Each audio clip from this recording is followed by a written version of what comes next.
ये 8 लक्षण प्रकट होने लगते हैं जिसके ऊपर प्रभु की कृपा होती है। हमारे ऊपर प्रभु की कृपा है, ये हम कैसे पहचाने? तो ये 8 लक्षण प्रकट होने लगते हैं जिस पर हरिजू की प्रियाजू की कृपा है। पहला, घोर अपराध करने वाले के प्रति भी दया की भावना, शांति पहला लक्षण है। भाव में भी पहले शांत भाव है। हमारे ऊपर श्री हरिजू की कृपा है, इसकी पहचान ये 8 लक्षण। पहला, शांति, अर्थात घोर अपराधी के प्रति भी गुस्सा ना क्षमा करना, ये हरि की कृपा का लक्षण है। देख लो भाई, घोर अपराधी शब्द तो जाने दो, जरा सा प्रतिकूल हो जाए तो लाख समझाओ पर भ्रकुटी तनी रहती है।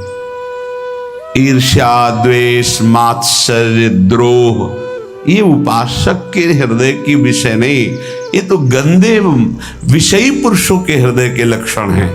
जहां ईर्ष्या है, मात्सर्य है, द्वेष है, द्रोह है, ये कुमति के लक्षण है, ये सुमति के लक्षण नहीं, ये हरि कृपा पात्र के लक्षण नहीं। आपसे जो अपराध कर रहा है, द्रोह कर रहा है, आपका क्षमा बल ये हरि प्रसाद से होता है। शांति, क्षमा बल, शांति, सह गया, क्या करूं, सहना ही पड़ेगा क्योंकि भगवत मार्ग में वो ऐसा नहीं होता। शांति, बुरा ही नहीं लगा, हरि कृपा पात्र को बुरा ही नहीं लगा। उमा संत के यही बड़ाई, मंद करत जो करे भलाई, ये सीधा शांति की व्याख्या है। अपने यहां मंगल गान में, करत जे अनुसहन निंदक तिनहु पे अनुग्रह कियो, यह है हरि कृपा, यह है आचार्य कृपा, गुरु कृपा। अपराधी पर भी क्षमा का भाव होना, भला ऐसा है, अपराधी पर भी क्षमा का भाव होना, ये हरि कृपा पात्र में ही होगा, अन्य में नहीं। तो अगर अपने हृदय में ऐसा लगे कि ऐसा नहीं है तो हरिजू से प्रार्थना करनी चाहिए कि कृपा करो, मेरे में सामर्थ्य आवे। दूसरा, अनुसूया, वो किसी भी के प्रति कभी भी कोई दोष दर्शन ही नहीं करेगा। दोष कथन, दोष श्रवण की तो बात जाने दो। अनुसूया, दूसरों के गुणों में दोष ढूंढना ये नहीं होता, हरि कृपा पात्र में ये नहीं होता। ये सब भजन के नाश करने वाले, जैसे पहला अपराधी पर क्रोध कर देना,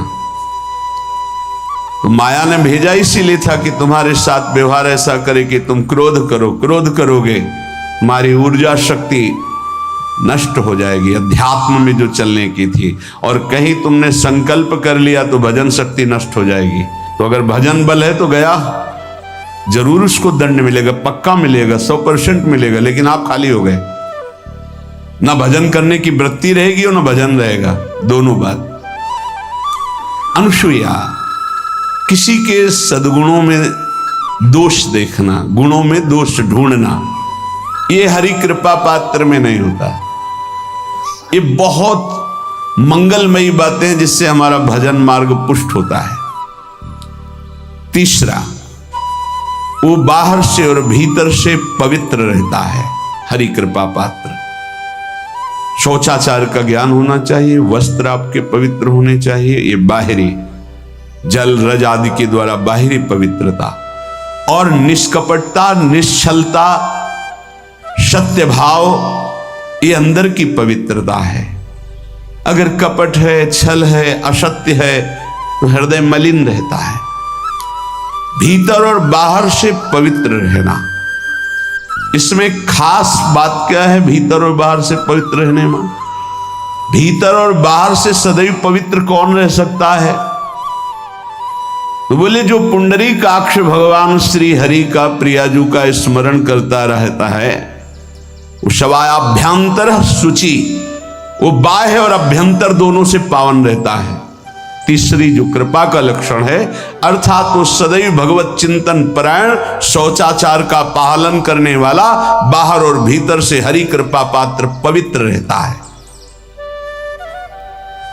लघु शंका में जल पात्र में रखा जाता है, जनेंद्री को पवित्र किया जाता है, फिर हाथ रज से धो के, फिर कुल्ला करके, आचमन करके, पैर धोकर, ऐसे पवित्र आचरण, ऐसे पशुवत व्यवहार ठीक नहीं।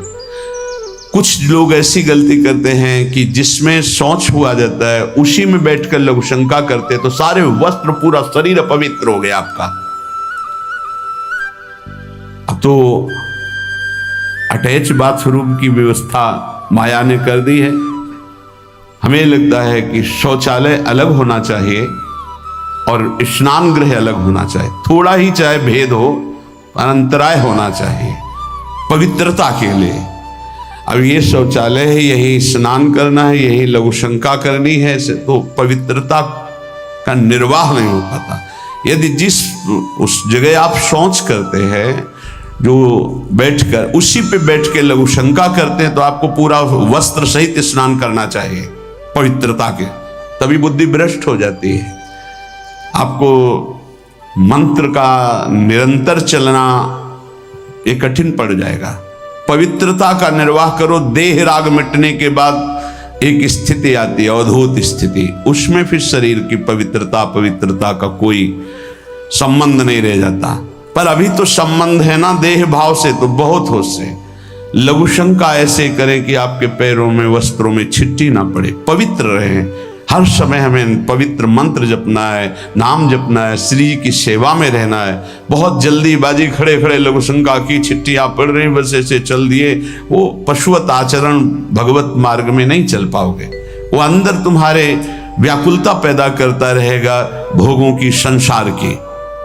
शौचाचार का बहुत बड़ा फल है, शरीर राग छूट जाएगा। ये बात समझ लो, शरीर राग छूट जाएगा। शरीर संबंधी पवित्रता शरीर राग छुड़ा देती है, आंतरिक रहस्य है ये।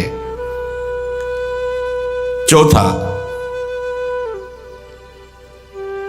ऐसे कार्यों का अनुष्ठान न करे जिनमें हमारा भजन छूटता है, जिनमें सत्य छूटता है, जिनमें भगवत भाव छूटता है।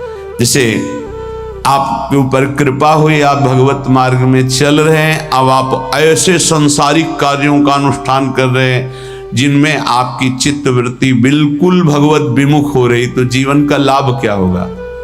लाभ तो है भगवत स्मरण सहित। इसी की मानो टीका है, छठदम शील बिरत बहु कर्मा, निरत निरंतर सज्जन धर्मा।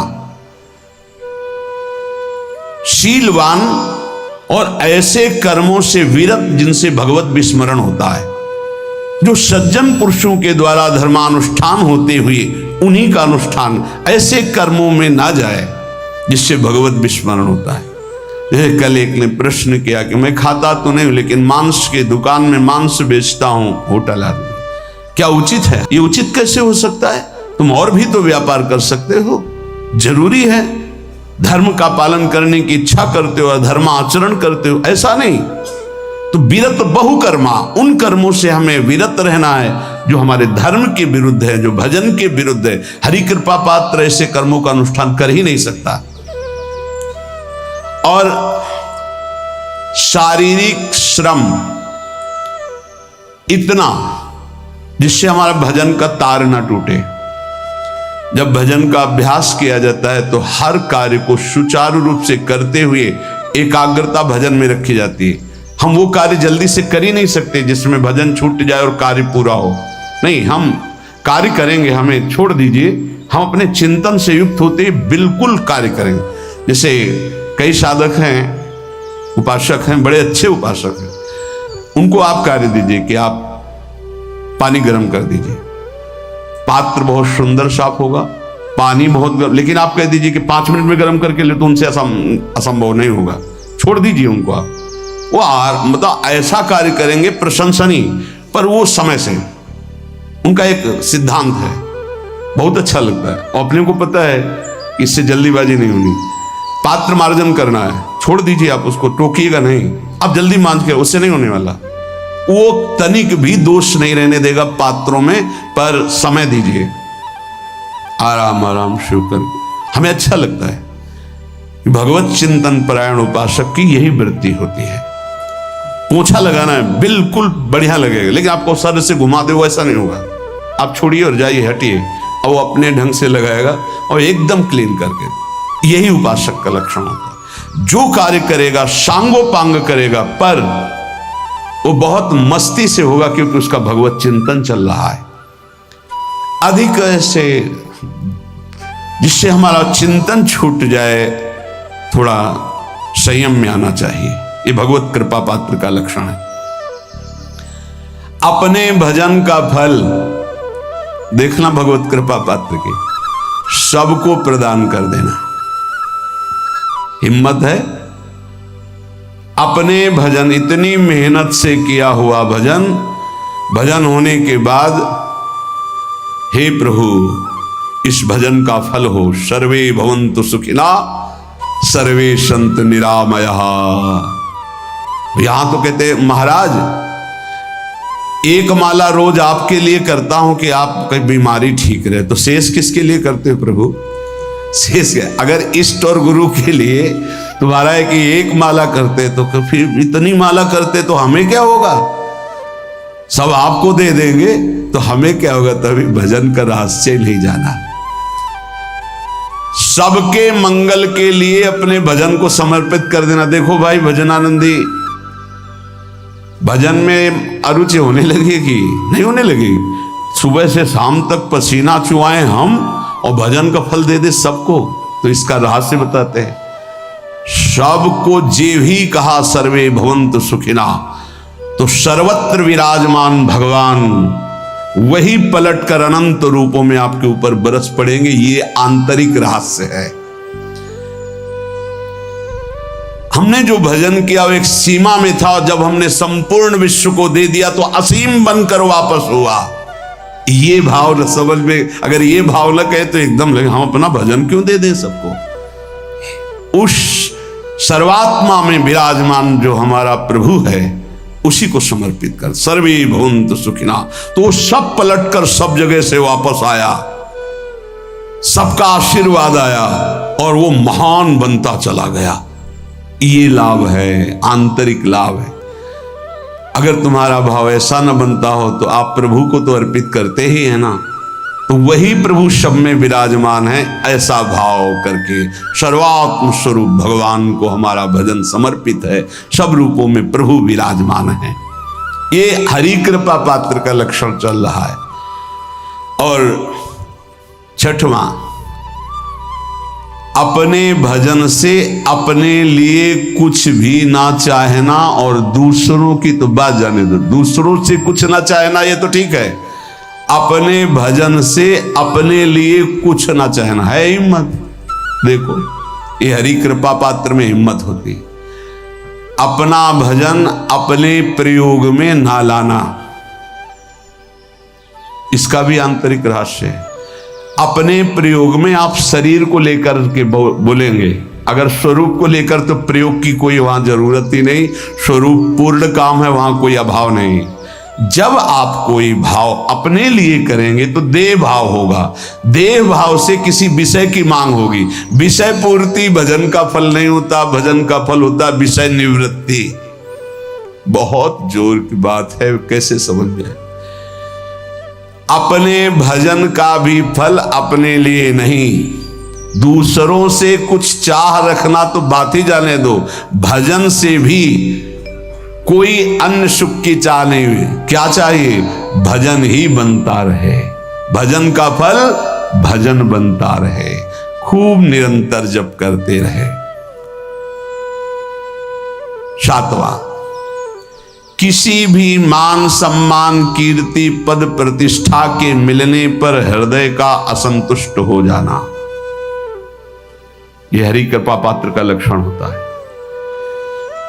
प्रणाम नमस्कार जय हो तो हृदय में असंतुष्ट हो जाना चाहिए। कोई किंचन मात्र अभिमान न उदय हो जाए। प्रभु बचाओ, ये माया की चकाचौंध से बचा लो नाथ। कौन सा अपराध बन गया कि आपकी जय की जगह यहां हमको ऐसा सुनना पड़े। जैसे एक बार महापुरुष जन कह रहे थे कि जब गुरुजन बड़ाई करने लगे सामने शिष्य की, तो उसको ग्रीवा झुका लेनी चाहिए और पश्चाताप करना चाहिए कि कोई गलती हो गई, आज हमारे गुरुजी ने हमारी बड़ाई कैसे कर दी। इसका मतलब कोई दोष बन गया, कोई गलती हो गई, और प्रार्थना करना चाहिए कि क्षमा कीजिएगा महाराज, अगर कोई गलती हो तो दंड दीजिएगा, लेकिन ये दंड मत दीजिएगा कि आप हमारी प्रशंसा कर रहे। भगवान, इससे बड़ा और कोई दंड नहीं हो, ऐसा महसूस होना चाहिए। सम्मानम कलयाति घोर गरलम, ये हरि कृपा पात्र का लक्षण है। नीचापमानम सुधा, नीच पुरुषों द्वारा किया हुआ अपमान अमृत के समान लगे और सम्मान विष के समान लगे। मान प्रतिष्ठा कीर्ति जिसके लिए बड़े बड़े लालायित रहते, हरि कृपा पात्र को विष की तरह चुभती है। और 8वां, किसी भी प्राणी समुदाय से संबंध ना रखते हुए सब पर दया की भावना, सब पर कृपा की भावना, सब पर करुणा मैत्री पर किसी से ममता नहीं। ये सूत्र बहुत व्यवहार में प्रयोग करने योग्य है। सबसे करुणा और मैत्री पर किसी से ममता नहीं। करुणा तो करी भरत जी ने, मैत्री भी की मृग से, पर ममता रहित नहीं रहे। ममता कर ली तो अगला जन्म हिरण का हो गया। ममता नहीं रखी। निर्ममो निरहंकारा, करुणा मैत्री तो करनी है, जैसे इसमें आदेश गीता में जी आदेश है, अद्वेष्टा सर्वभूतान मैत्र करुण एवच, पर निर्ममो निरहंकारा, ये साधक की चतुरता है। प्राण मात्र पर दया कृपा करुणा मैत्री, पर ममता नहीं। ममता किसी से, और यहां करुणा मैत्री ये तो गायब हो गई, केवल ममता रह गई है। अपने शरीर से ममता, शरीर संबंधियों से ममता, विषय भोगों से ममता, यही जहर है। संबंध में ये ममता ही जहर है, विचारों में अहंकार जहर है, कर्मों में ये आसक्ति जहर है। इसी जहर को मिटा दे तो जीवन मुक्त महापुरुष कर्म करते हुए, विषय सेवन करते हुए, वार्ता करते हुए, विचार करते हुए, बिल्कुल जहर रहित तो उसका जीवन हो गया। तो ये 8 बातें हरि कृपा पात्र में होती हैं, इनको बार बार सुनना, हृदय में धारण करना। जो भक्त होता है, हरि कृपा पात्र होता है, उसमें ये 5 बातें कभी नहीं जागृत होती, स्फुरित ही नहीं होती। पहला, किसी से ईर्ष्या। दूसरा, किसी से घृणा। तीसरा, किसी से भयभीत हो जाना। चौथा, भजन सेवन नृत्य गायन आदि में लज्जा लगना। 5वां, किसी की निंदा करना। ये नहीं होती। अब जो आगे वर्णन कर रहे हैं उसमें महापुरुषों की पहचान है। सिद्ध महापुरुष 3 प्रकार के होते हैं। एक होते हैं आचार्य कोटि के, सात्विक विचार वाले। एक होते हैं भ्रष्ट आचरण वाले। एक होते पिशाचाचरण वाले। और तीनों सिद्ध हैं। बहुत बड़े महापुरुष पूज्यपाद उड़िया बाबा जी हैं, वही रहस्य का प्रकाश कर सकते थे, अन्यथा बिना ब्रह्मबोध महापुरुष के ऐसा नहीं। तीनों सिद्ध हैं, तीनों भगवत प्राप्त है। सात्विक आचार वाले, जो आचार्य कोटि के होते हैं, एक एक अक्षर शास्त्र मर्यादा के अनुसार चलने वाले, जैसा शास्त्र कहता वैसा उनके आचरण में दिखाई देगा, और वो उससे सिद्ध भगवत प्राप्त महापुरुष हैं, पर उनके आचरण तस्मात् शास्त्रम प्रमाणम थे। दूसरे भ्रष्टाचार, ऐसों को पहचान पाना बहुत कठिन होगा। भेष मलिन, आचरण मलिन।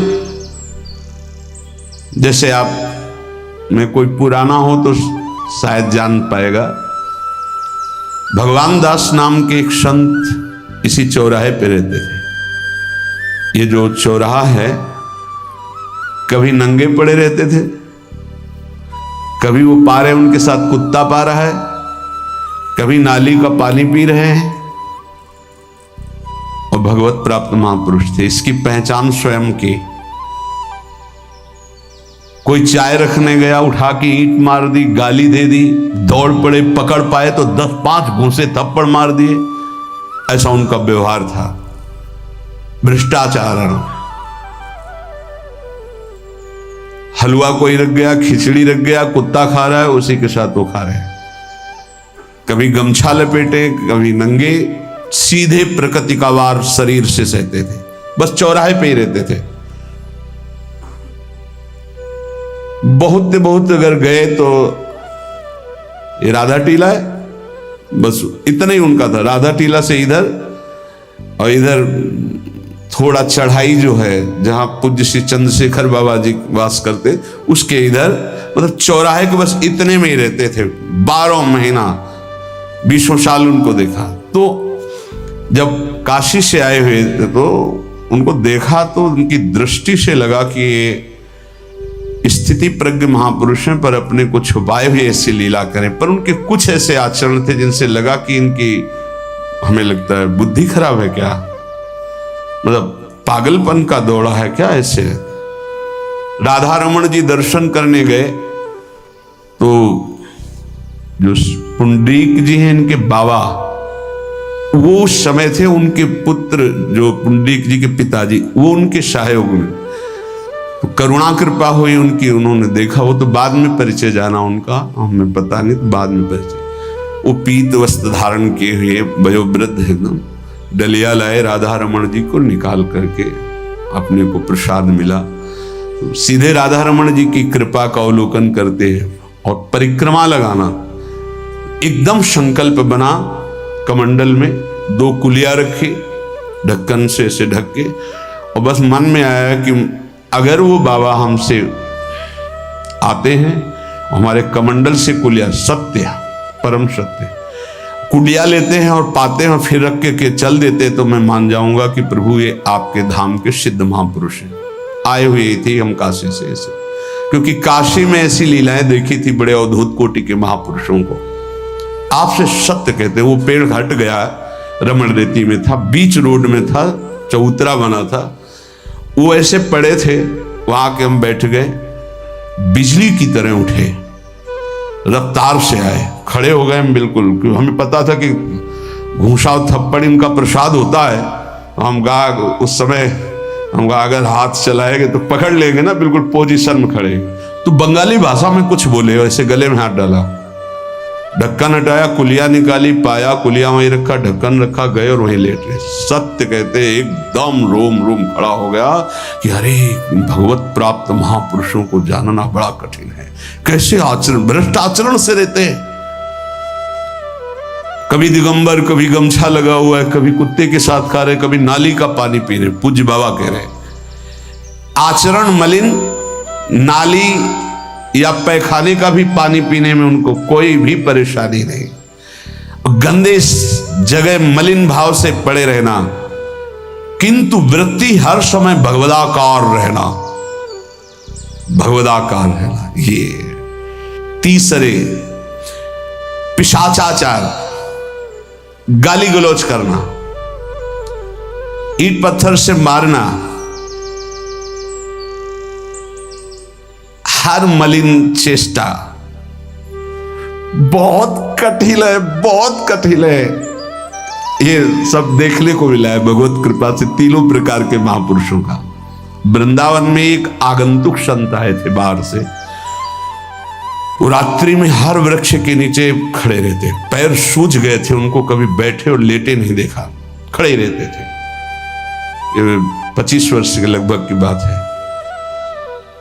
तो उनको जब देखा तो देखते ही उनकी दृष्टि ऐसी थी ऊर्ध्व, लगा ये तो भगवत प्राप्त महापुरुष है। 45 वर्ष की अवस्था हो, बस खड़े रहते थे, चरण उनके फट गए थे ऊपर से ऐसे खड़े खड़े। रात्रि में एक दिन हिम्मत की, बोलते नहीं थे वो, लार बह रही है ऐसे गंदे कपड़े, महाराज जी आप कृपा करें। उस समय मदन टेर में कि आप आइए, तो खड़े हो गए। तो आटे के 4 लड्डू हमें मिले हुए थे, तो उनका आप कृपा करके पाइए, पाले। उनका आपका ये जो बाहरी परिवेश है और आपके जो बाहरी लीलाएं हैं, ये बाहरी लोग तो भले न समझ पाए, पर प्रभु मुझे ऐसा अनुभव होता है आप भगवत प्राप्त महापुरुष हैं। रो पड़े, कभी हमने उनको ऐसा नहीं देखा, रो पड़े। और उनका ये हमारे गुरुदेव की कृपा है। उनका कब से वृंदावन आप आए? बोले कुछ दिन हुए। बोले वृंदावन की रज का प्रभाव कितना दिव्य है कि अब जाने का मन नहीं होता है। पर आप अब दोबारा हमसे मिलने की चेष्टा मत कीजिएगा, कभी दूर से देख लीजिएगा, पर आप कभी मिलिएगा नहीं। आप भक्त हैं इसलिए आपसे संभाषण कर लिया। ये तो आपने सुना, सुबह की लीला, ईंट चल रही थी उनपे, वो दिगंबर खड़े थे, ईंट मार रहे थे लोग, परिक्रमा वाले लोग उनको ईंट मार रहे थे, कई जगह उनके ईंट लगी। उनको लग रहा था ये पागल है, नहीं पहचाना जा सकता।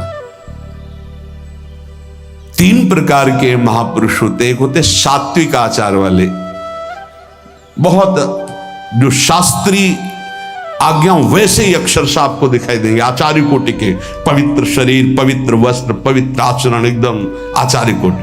दूसरे एकदम भ्रष्ट आचरण, समझ ही नहीं सकते आप। तीसरे पिशाच की तरह, समझ ही नहीं सकते उनको। अब लाभ होता है केवल पहले वाले से, सात्विक, तस्मात् शास्त्रम प्रमाणम थे, इससे जनता का लाभ होता है।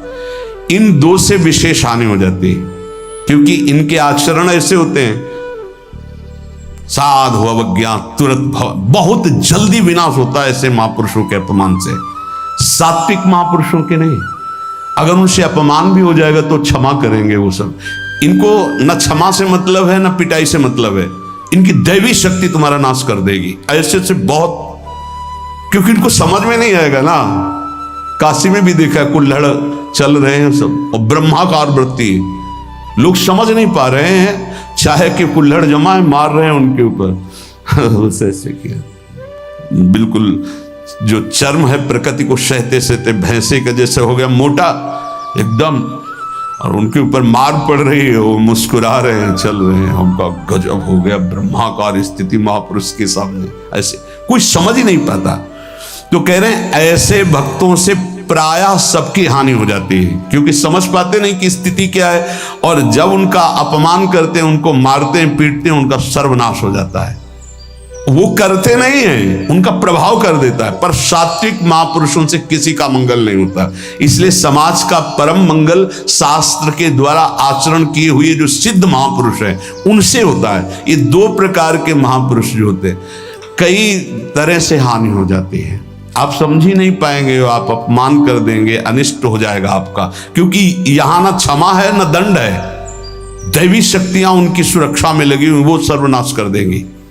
इसलिए बाबा परिचय बता रहे कि अगर तो इनको पागल ना समझा जाए। ये प्रायः जैसे एक बार बताया था कि हरगोविंद जी के पांडाल में रास हो रहा था, एक दिगंबर महापुरुष आए और वो ऐसे खड़े थे पीछे से, चूंकि आरती करने के बाद पीछे राधा वल्लभ जी की गए तो पीछे ही खड़े होना था, तो बिल्कुल पास घटना, बूट पहने हुए मारा लात पीछे से, वो मुंह भरा गिर गए, आराम से खड़े हुए, रास को ऐसे नेत्रों से हल्का सा और बस फिचल दिए। वो पीछे 10 बार लात मारता गया, वो मुड़ के नहीं देखा किसने मारा, पीछे पीछे हम 10 कदम चले, हुआ गजब हो गया, ऐसी स्थिति इस महापुरुष की। और ये बावरा जान नहीं रहा कि अपना सर्वनाश कर दिया हमने, और वो गजेंद्र की तरह मत वाले ऐसे फोगला की तरफ चल के नहीं। कैसे समझोगे महापुरुषों को? बाहरी व्यवहार। अभी 10-12 वर्ष की बात है, यमुना के पार ऐसे खो करके रहते थे दिगंबर एक महात्मा। अब है कि नहीं मुझे पता नहीं, पहले यमुना किनारे जाते थे बैठने तो बस वो चीखते थे, राजकुमारी राजकुमार, राजकुमारी राजकुमार, यमुना पार से राजकुमारी राजकुमार। ऐसे घास नोच नोच के जैसे गाय खाती है ऐसे खाते थे घास, और चिल्लाते क्या थे, राजकुमारी राजकुमार। किसको? प्रिया प्रीतम। राज डाली है ना, तो ऐसे वृंदावन की तरफ खड़े होते ऐसे कहते, राजकुमारी राजकुमार। कैसे कोई महापुरुषों को डाले। भगवान कृपा करें कि किसी भी महापुरुष का कभी कोई अनिष्ट हमारे द्वारा ना हो, कहीं कोई अमंगल बर्ताव ना हो जाए, इसलिए परिचय बताया कि आप सोच सकते हैं कि ऐसे भला महापुरुष हो सकते हैं। हाँ पक्का, तीनों प्रकार के महापुरुषों के दर्शन हुए। उपासक को चाहिए कि जब कभी इन दो प्रकार के महापुरुषों का जो भ्रष्टाचरण या पिशाचाचरण, इन दोनों, तो दूर से प्रणाम करके, ना सानिध्य ना नजदीक ना चरण छूना, दूर से प्रणाम करके चल दे। इनके प्रति कभी अशुद्ध भावना भी न लावे, क्योंकि वहां क्षमा शब्द नहीं है। जैसे आग में क्षमा शब्द नहीं है, अगर आपने प्यार से भी स्पर्श किया तो दाहिका शक्ति जला देगी, और रोष से भी स्पर्श किया तो उसकी दाहिका शक्ति आपको जला देगी। सात्विक आचरण वाले महापुरुषों के द्वारा परम मंगल होता है, और वही सिद्धि प्राप्त करना उचित है।